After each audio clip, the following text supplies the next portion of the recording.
welcome to Illuminate Your Truth. I'm your host, Elena Isis, and thank you so much for joining me today. Now, today's episode is so close to my heart. Oh my goodness, we're going to talk about the Black Sheep path. And in this episode, we're going to touch on some things that I've never actually heard people touch on whenever they talk about Black Sheep. We're going to talk about how they can be ostracized in different ways. I'm going to share a few examples as far as my life, so I can share that with you all. So we're going to talk about the different ways that Black sheep can be ostracized, and then we're going to dive into what Black sheep are capable of doing, and as far as healing their ancestral lineage goes. I don't ever hear people talking about this in regards to deep healing ancestral work on a quantum level, and so we're going to dive into that too. So let's go. All right, so the first question that we have for this episode is, why are Black sheep ostracized from their families? Because that's a common trend, Black sheep being ostracized by their families first. I know I experienced this. I was raised in a super religious household, and my family were Jehovah's Witnesses. And so I rejected that. When I was 21, I was ostracized. I was kicked out of the religion, kicked out of my family, and everybody that I'd ever known since I was born, I lost. And so I used to tell people I lost everybody that I'd ever known and loved in one day. That was how I started out my being ostracized. So Black sheep are usually ostracized from their families first because they reject the trauma, the pattern, the negative patterns, the control. They reject it and they see it, where a lot of family members will pretend that they don't see it, and they'll just keep living for the family, living for the people that they love, and they will neglect themselves in doing that. So Black sheep are usually ostracized from their family first. And I actually feel like we lose our family first to prepare us for all the other huge losses that we're going to have in our life. I really do feel that, because you're going to have more than one loss. Your family's going to be your first loss, and that's to prepare you for a multitude of losses. So yeah, we have to start thinking of these losses or these situations where we're being ostracized as initiations, because they are initiations into the highest version of ourselves. So every time we have a major loss, it's just another initiation into something better, into something higher for ourselves. But as a Black sheep, you will be rejected by your family. You will also be rejected by friends. You will be rejected by spiritual groups, spiritual communities, religious groups, and religious communities. I've been rejected by all of these things. Now, you may be asking, why does God isolate us? Why are we isolated? Well, you're isolated so that you can focus on yourself, so that you can focus on your healing, and not only your healing, but healing your ancestors, healing your ancestral lineage. That kind of work is work that only you can do. You can't hire someone to do that for you. I mean, you can get energy work done to help release energetic traumas. Yes, that's to an extent, but a lot of the work is up to you. You are the bridge between your ancestors and yourself, and you're the only one who can see, heal, transform that trauma. So isolation is definitely a part of the path, because you have to do that on your own. You have to be alone a lot. Why do you have to be alone a lot? Because you have to go deep. Let's talk about the untapped potential that is within you. All right. What do I mean by deep work, deep ancestral healing work? Okay, first off, you're probably the strongest one mentally in your family and spiritually. Just saying, you're probably the strongest one. Why? Because you are going to be able to see, feel, experience the traumas that your ancestors went through. And that's why having a very solid relationship with your ancestors is very important. I have a multitude of podcast episodes about connecting with your ancestors. Go check it out on the podcast. You are going to be the one who's going to be able to see the trauma, feel the trauma. If you're an empath, you probably are. You're going to have to be able to see what ancestors SA'd other ancestors, what ancestors tortured other ancestors, because guess what? A lot of the trauma came from within the family. A lot of our ancestors traumatized each other. All right. You're going to have to mediate healing sessions between them. You're going to have to get grandma and her grandson together to mediate their trauma energetically in the astral realm. you're going to have to facilitate these conversations between your ancestors so that they can work out the issues that they had with each other that they weren't able to work out when they were on Earth. You're going to have to help alchemize that trauma. You may have to exorcise demons, entities that may be on the backs of our ancestors, because any ancestor that SA'd anyone usually has a demon or an entity with them, and it's still with them. So you're going to have to learn how to transmute that darkness, transmute that energy, and you're going to have to learn how to call in spiritual guides like Jesus, Archangel Michael, whoever you would want to work with, to help heal their hearts so that they can cross over into the light. And you're going to have to learn how to psychopomp, cross over the dead. This is ancestral spiritual healing at a quantum level. This is what you step into as a black sheep. This is what you're capable of. And if you never heard any of this, well, there you go.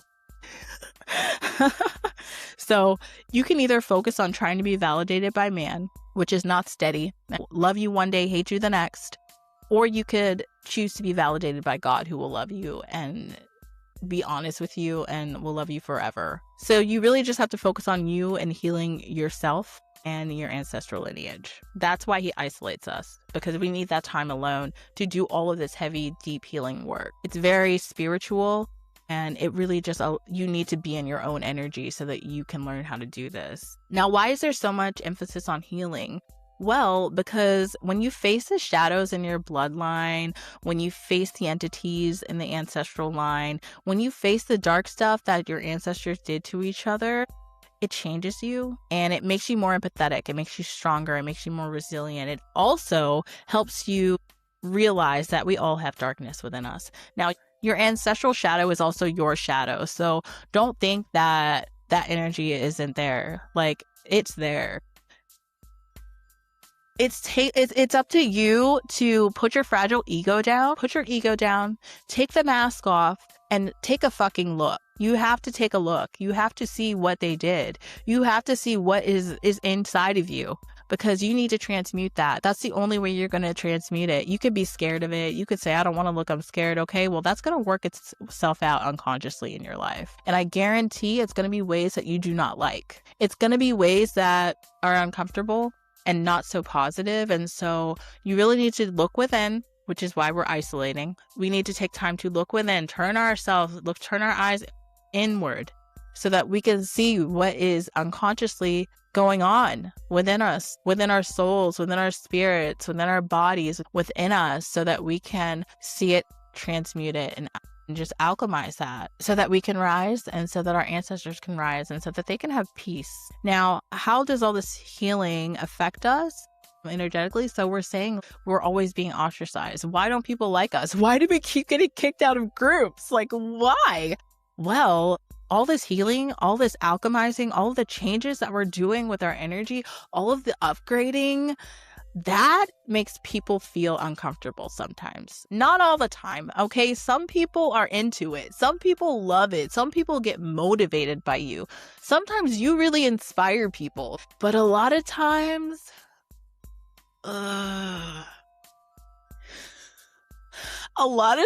people are gonna like you, bro. People are going to hate you. And it's not you per se. It's not you. You can't take it personal.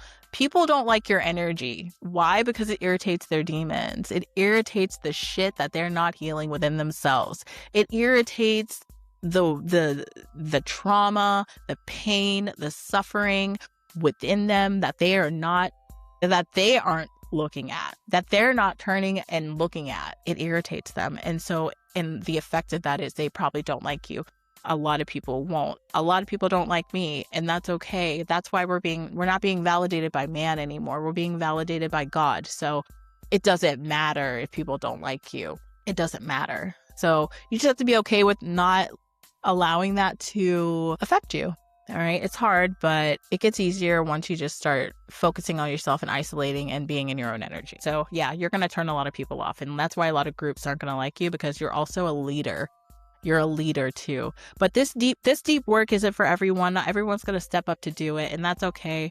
But if you are ready to step up and do it, I say do it. So now we're going to talk about the different ways that Black sheep are ostracized or initiated. Okay, we're always going to turn that into something good, because it's not all bad. Now, the first thing that I learned the term for it while I was studying 20th century history, and I was learning about all the communist leaders of the world: Vladimir Lenin, Joseph Stalin, Mao Zedong.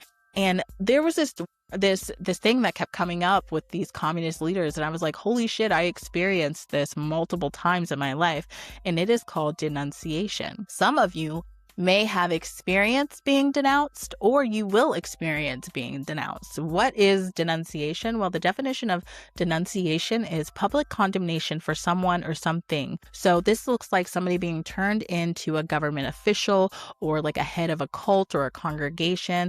For me, I was turned in by a multitude of people. I'll get into that. But first, I want to talk about how this looks, like how it looked in history. So in history, Joseph Stalin actually used this when he was ruling in the Soviet Union. He ruled from 1929 to 1953. And in 1928, he rolled out this first 5-year plan, which was an absolute disaster, if you ask me.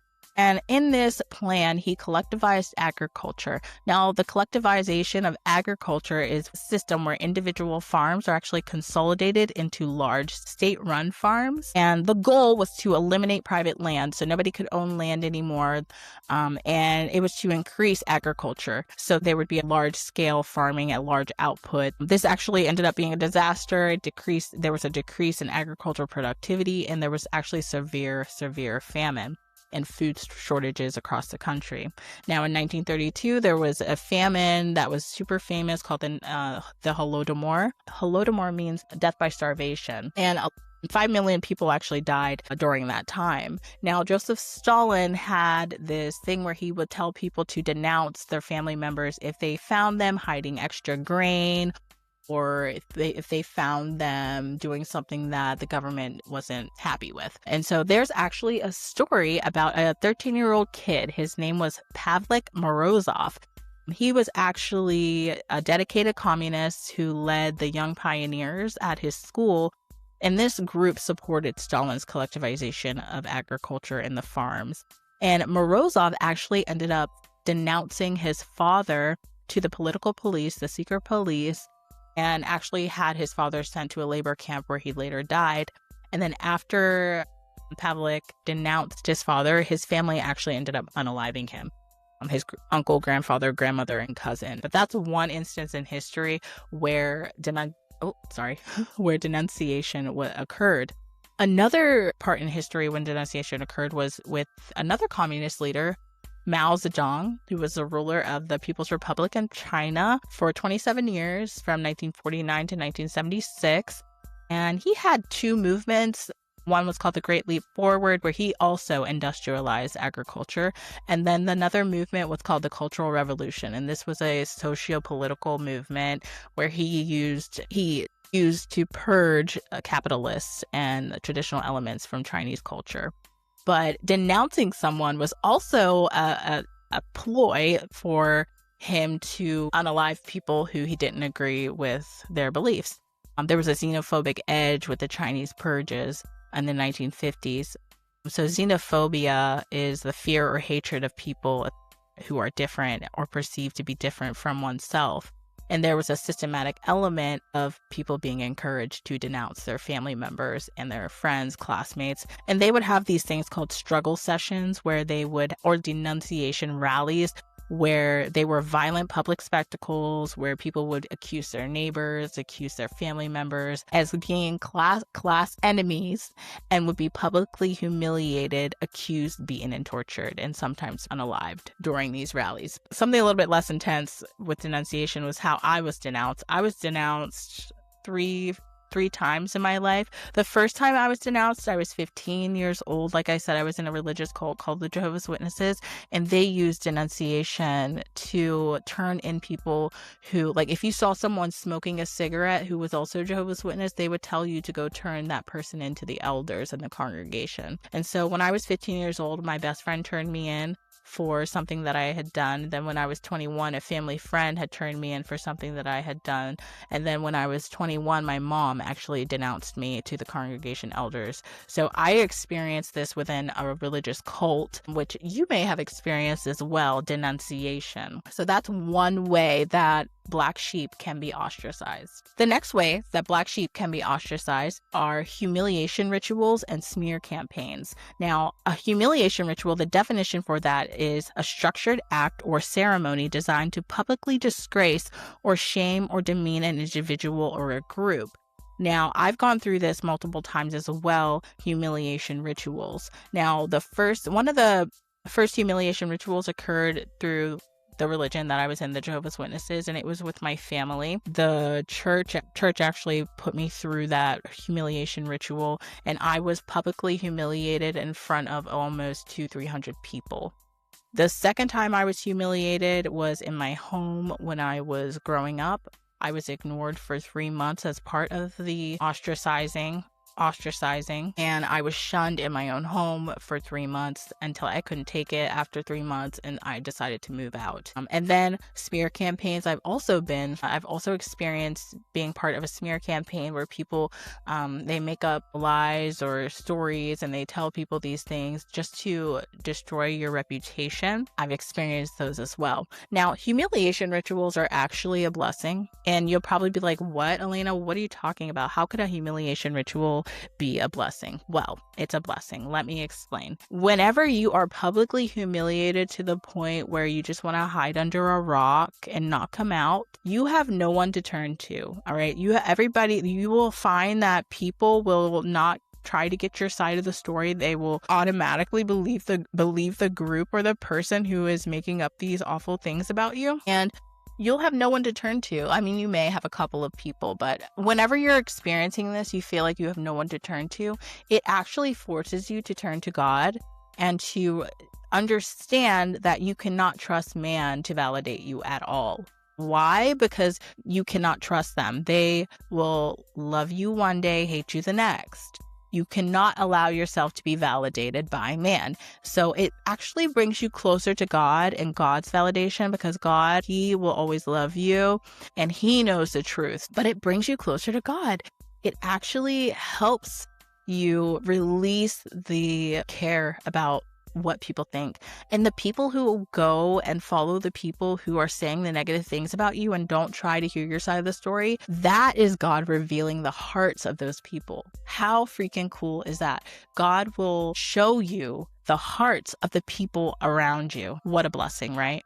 And so you decide if you allow those people back into your life or what category to put them in, or you just cut them off in general. But you get to decide your next move with that. But God has revealed the hearts of those people to you. So humiliation rituals, smear campaigns can actually be a source of growth for you, and they can actually bring you closer to God and allow you to not be validated by man anymore, which is very, very, very freeing, if you ask me. Okay, so another way to be ostracized is just to be ostracized, just to be excluded from society or a group. I've experienced this multiple times as well. When I was 21, I was ostracized from the Jehovah's Witness religion. They call it being disfellowshipped. I was kicked out. I lost my entire family. All of my family are Jehovah's Witnesses.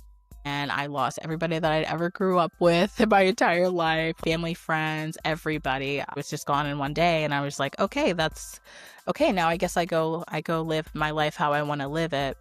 But it happens. You're going to be ostracized from your family. It may not be that intense, but you may experience that.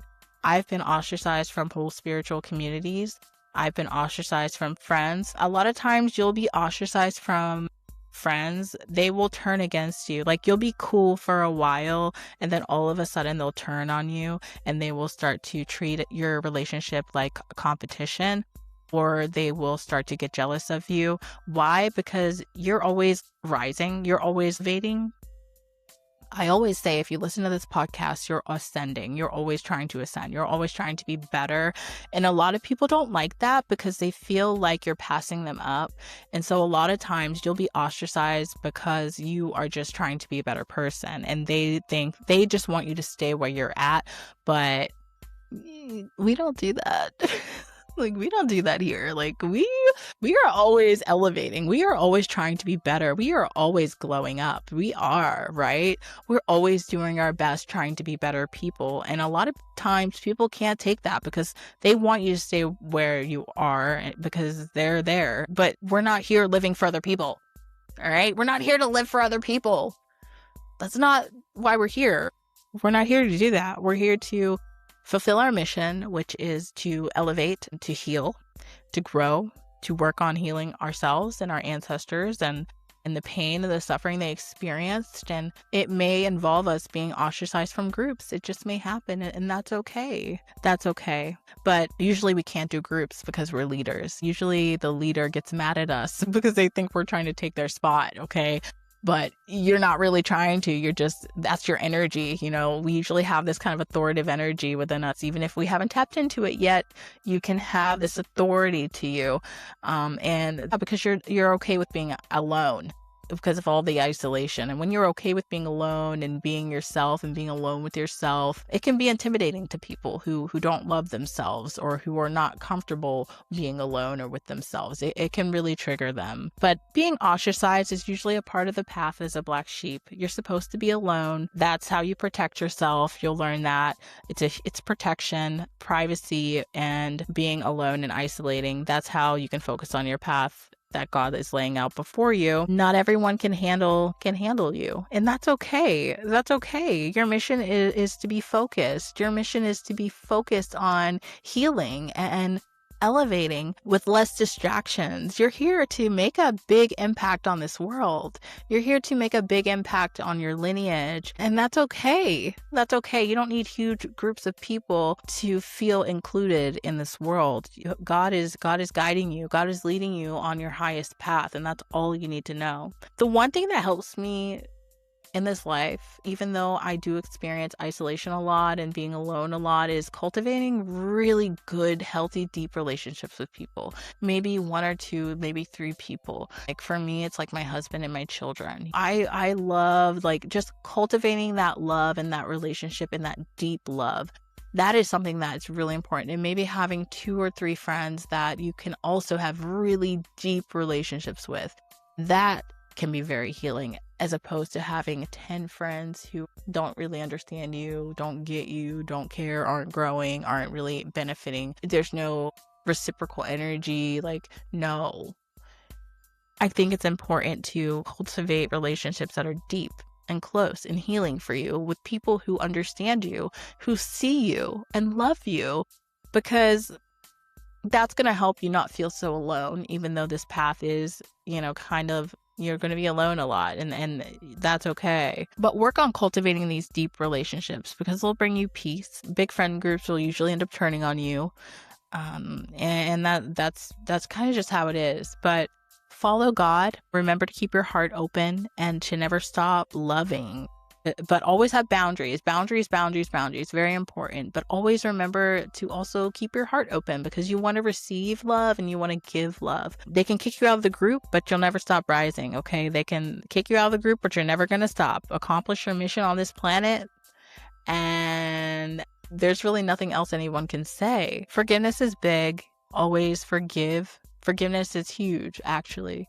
That's how you're able to keep your heart open and receive and give love, is to forgive, because this is a painful path. I'm not going to lie. This path is it has a lot of pain to it, but you have to learn how to transmute that energy and not be a victim. You don't ever want to play victim. It's going to hurt sometimes. I would be lying if I said losing my entire family didn't hurt. Like, it freaking hurt. It hurt more than anything in the whole world.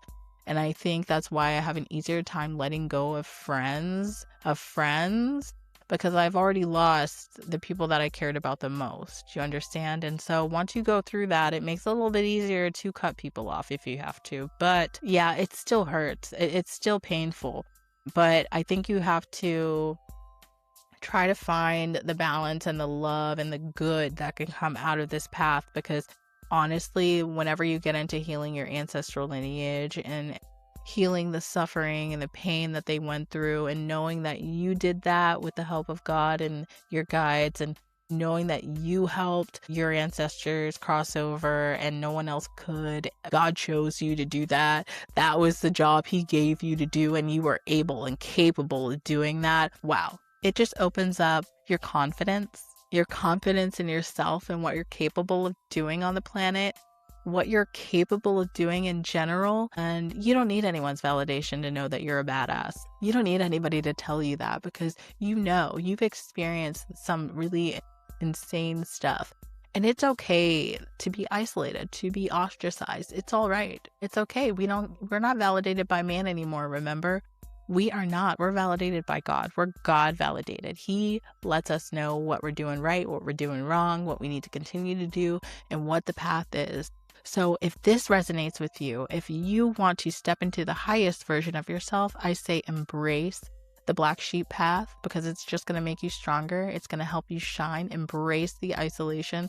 Embrace that. And try to stay positive and try to learn how to communicate with your ancestors. Learn how to heal yourself. Just heal yourself. Do whatever you got to do. Get a set of tuning forks. Go to a healing session. Do whatever it is that you have to do to start that work. It's all going to look different for all of us. Do what you got to do to start healing.